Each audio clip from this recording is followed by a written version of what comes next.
Welcome back, folks. It is a absolutely wonderful Tuesday evening. I'm Josephine Sage. Let's jump right into the forecast. Right now, as we take a look outside at America's Mattress Live Tower Cam, we've got these beautifully clear skies, and that's actually going to continue with us throughout the rest of this evening. Even as that sun sets, we're going to be able to see that waning gibbous. It's at 91% of that brightness, so an absolutely beautiful lit up Halloween evening. And the rest of this work week, we can expect that sunshine to stick around during the afternoon hours. However, we are going to have some cooler than average temperatures, at least for the next 24 to 48 hours. A very, very cold Halloween night. That's right, we're going to get in those sub-freezing ranges this evening.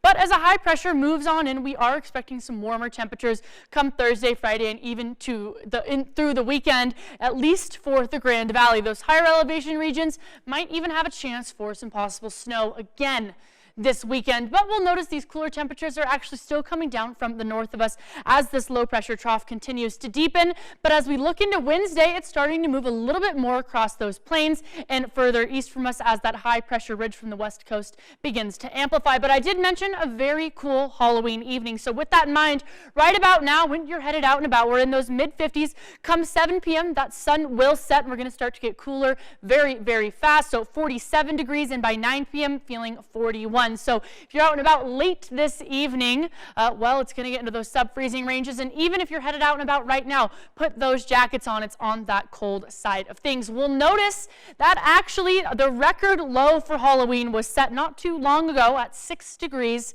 in 2019. Those are some frightening temperatures if you ask me. And on that high end of things, well, that record is 76, and we're shy of even that seasonal average by about a full 15 degrees, 54 instead of that typical 60. But tonight, if you don't have plans to go trick-or-treating, GJ Ale House has their Halloween party. There's a bunch of trunk or treats and even a glow Halloween party if you're headed out and about. We'll notice a little bit of a closer look at that high pressure system through those later work weekdays. As it starts to amplify, it will push us closer and closer to those seasonal average temperatures.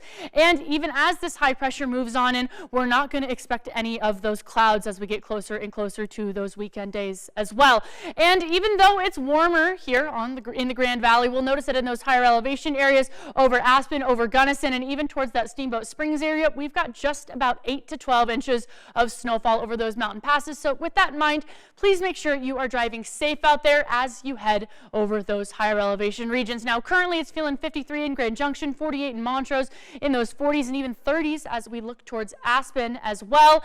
Tonight, we'll notice sub-freezing, like I said, 29, 26, even in those teens as we look further east towards Gunnison. Tomorrow, a little bit of an increase, 58 in Grand Junction, 54 in Montrose.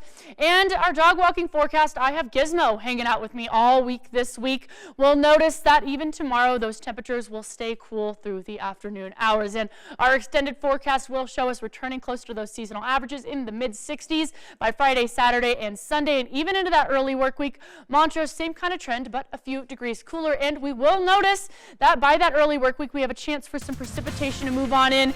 Won't really hit us here in the Grand Valley, but those higher elevation regions will have a chance for snow, and we'll continue to track that as it moves on in.